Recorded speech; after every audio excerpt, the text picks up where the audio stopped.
조, 좋아해. 아무것도 아니야. 고백하기 두려운데 내 고백 결과 미리 알 수 없을까? 해결했어. 도대체 어떻게 해결했다는 거야?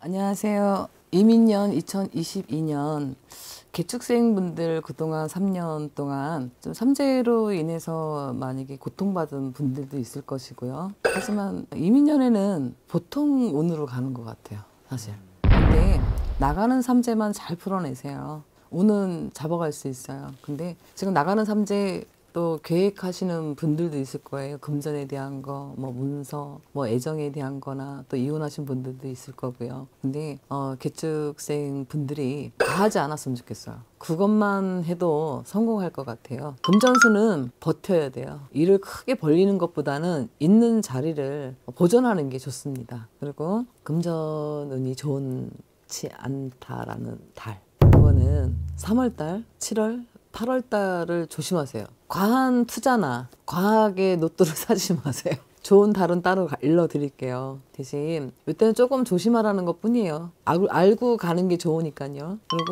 문서운은 3월달, 8월달이 좋아요. 근데 아까 내가 버텨라고 했어요. 근데 문서도 과하게 가지 말라는 소리죠. 차라리 내가 문서도 전세로 가도 문서예요. 이동을 하는 거니까. 근데 차라리 집을 크게 뭐 살려고 욕심으로 좀 작은 거 살아 있었죠. 그러면 거기서 조금 이득을 볼 수 있는 거가 있어요. 안 그러면 손해를 봐요. 너무 무리하게 가게 되면 내가 다시 팔거나 또 이동을 다시 가야 되게 되면 좋지 않습니다. 3월달, 8월달에 이동하는 건 조심하고 그때는 좀 손해를 볼 일이 있으니까 큰 문서보다는 작은 문서가 오히려 크게 좀 벌려가는 게 있을 것 같아. 이득이 되고. 이성운은 되게 좋은 편이에요. 9월달, 12월달 귀인이서요. 그래서 장가를 안 가거나 시집을 안 간 분들은요.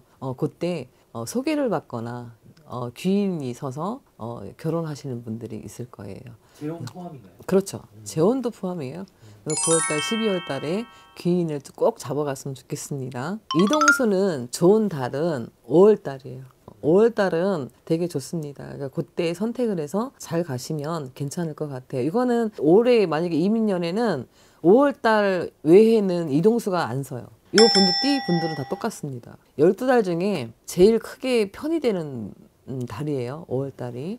이것만 명심한다라면 좀 괜찮지 않을까 생각은 들어요. 하지만 손해 보는 일은 없어야 되겠죠. 그래서 문서만 조금 조심하면 될 것 같아요. 3월달, 8월달 크게 가지 말아라. 적은 게 크게 될 수는 있어요. 또 이혼을 해서 재결합하시는 분들 있을 거고요. 또 이혼을 하는 사람도 있을 거예요. 만약에 재결합을 한다라면 삼재 때문에 오히려 또 안 좋은 부분이 있어서 그런 사단이 났을 것 같아. 오히려 삼재 같은 거 잘 풀어서 갔으면 괜찮은데 이혼을 뭐 한 것도 이상하게 재혼 다시 재결합을 하시는 분들도 많을 것 같아요. 궁금한 거 있으세요? 이동수가 안 좋을 때 이동을 하게 되면은 안 좋게 들어가는 거네요. 그쵸. 꼭 방향이 꼭 좋아서 갈 수는 없어요. 근데 이 분들은 5월달이 최고 좋은 달이니까 그 달에만 개축생들은 이동을 하시는 게 좋아요. 근데 나머지 달은 이민년에는 별로 그렇게 본인들한테 편이 되지는 않아요. 그러니까 첫 머리에서 이제 네. 자리를 지켜라, 유지를 해라 이런 게 이제 그렇죠.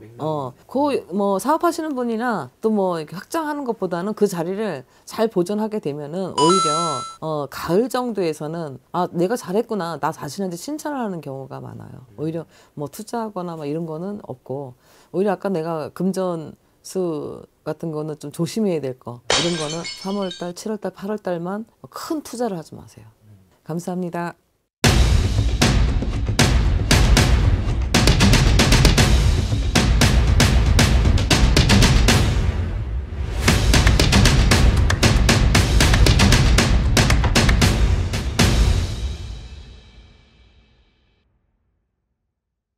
네, 여러분 안녕하세요. 2022년에 검은 호랑이 해잖아요. 소띠 또한 검은 호랑이 해를 맞아서 대체적으로 좋다고 합니다. 이 소띠를 보자면은 자수성가를 해야 되는 사주팔자다. 어떤 자기가 가지고 있는 그 사주 안에 천액을 갖고 타고났기 때문에 부모 덕이 약하고 가족의 이제 화합이 좀 약한 그런 띠가 이제 소띠잖아요. 먼저 26세 정축생인데요. 또 이 대운서 맷돌할매 영상 중에서 대박띠 중에 정축생이 포함이 됐더라고요. 정축생 같은 경우에 본인의 기량, 그 다음에 본인이 준비했던 것, 또 본인이 하려고 했던 것을 이 2022년에 실천하는 해예요. 자격증 시험이라든지 또한 이제 이성 간의 도움이 있고 직장이나 변동, 이동, 움직여야지만 이 대박도 만날 수 있고 또 성과를 크게 누릴 수도 있기 때문에 움직여서 실천하라고 추천드리겠습니다. 그 다음에 38세 을축생인데요. 가정에는 좀 답답합니다. 가정 불화가 생긴다 뜻이겠죠. 밖에 나가서는 이제 후를 이렇게 이제 생활을 잘 하는데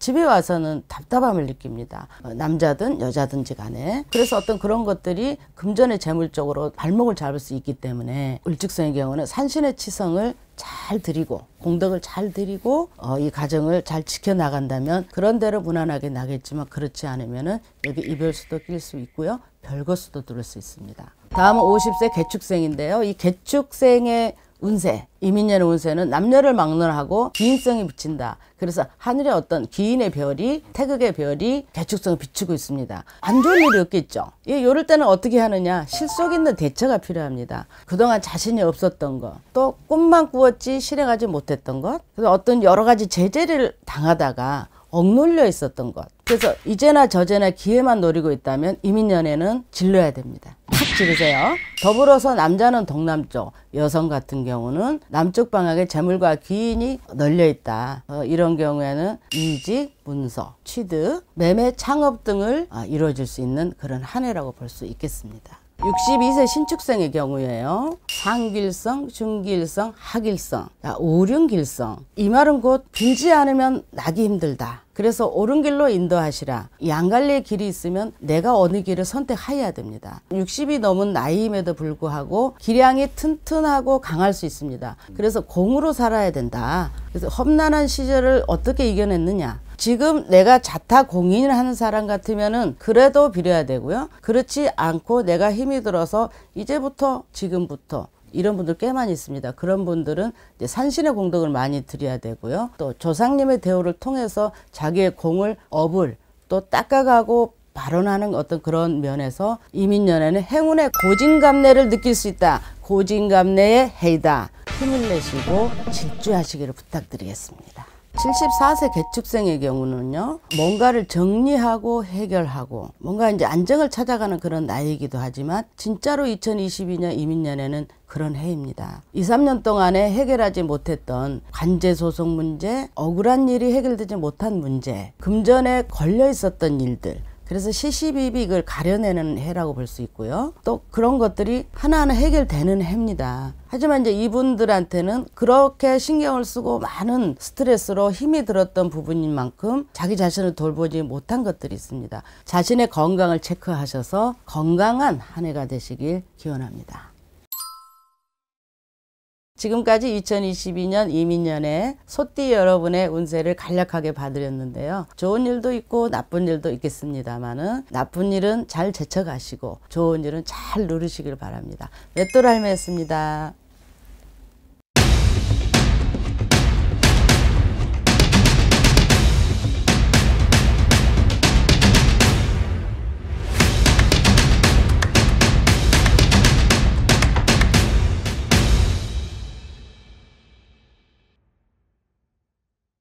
이민년에 네. 소띠분들과 관련된 주제인데 네. 소띠들에게 정과 복을 가져다 줄 수 있는 귀인은 누구일까요?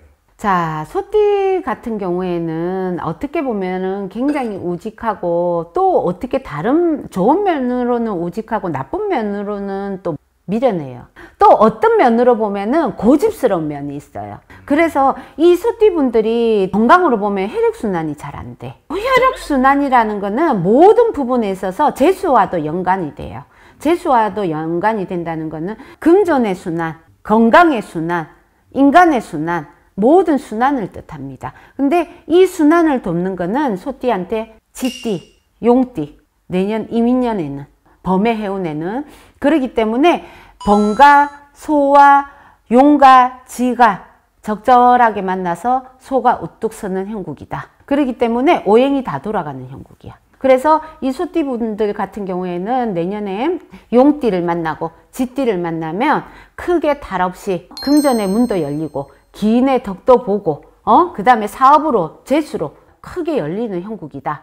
기인을 만난다 하더라도 제가 볼 때는 소띠분들이 용띠를 많이 만날 것이다. 이래 나오고, 그 다음에 편이 생기도 쥐띠를 많이 만난다. 이래 나오고요. 이 용띠분들 같은 경우에는 나보다 나이가 작은 사람보다는 나이를 많은 사람을 사귀어야지만이, 알고 지내야지만이 자기한테 큰 덕이 된다. 이래 나옵니다. 그렇기 때문에 소띠 같은 경우에는 나보다 나이가 많은 용띠를 만나고 사업적으로나 편을 만들더라도 나이가 많은 쥐띠를 만나라. 연인을 떠나서 사업적으로, 그 다음에 인연적으로, 인연이라는 거는 사업의 인연, 기인의 인연, 관계의 인연, 모든 부분에 있어서. 또 여기서 빠질 수 있는 게 방향을 빠질 수가 있거든요. 서쪽. 네, 서쪽이 좋습니다. 그래야지 이 쥐띠들 같은 경우에는 불국토를 만들 수가 있다. 이래 나옵니다. 불국토라는 거는 기름진 땅, 뭔가를 활활 태워서 열정을 태울 수가 있다. 이래 나옵니다. 반대로 그러면 선생님, 이 사람들은 이제 도움이 되잖아요. 그럼 반대로 도움 좀 안 되는 사람들은? 소띠 같은 경우에는 절대로 만나서는 안 되는 게 양띠입니다. 왜냐? 소도 뿔이 있지만 양도 뿔이 있습니다. 서로 뿔과 뿔이 마주쳐서 싸우는 형국이다. 니 뿔, 내 뿔, 서로 뿔로 잘났다고 싸우는 형국이다. 닭도 벼슬이 있습니다. 그게 순놈만 있어요. 암놈은 벼슬이 없습니다. 근데 소도 뿔이 더 큰 게 뭐냐? 수소가 뿔이 더 큽니다. 양도 똑같습니다. 그러면은 반드시 이 동물의 무리에서도 보면은 수장이 반드시 있어요. 근데 똑같은 뿔이 있는 짐승들끼리는 원래 만나지를 않습니다. 근데 이게 사람하고 접목을 할 때 똑같은 형국이에요. 그리고 궁합상으로도 소띠와 양띠는 상충이에요. 그래서 절대 궁합으로도 만나서는 안 되는 띠인데, 아이러니하게도 이 두 띠는 뿔이 있습니다. 그래서 소띠가 꼭 피해야 되는 띠는 양띠입니다.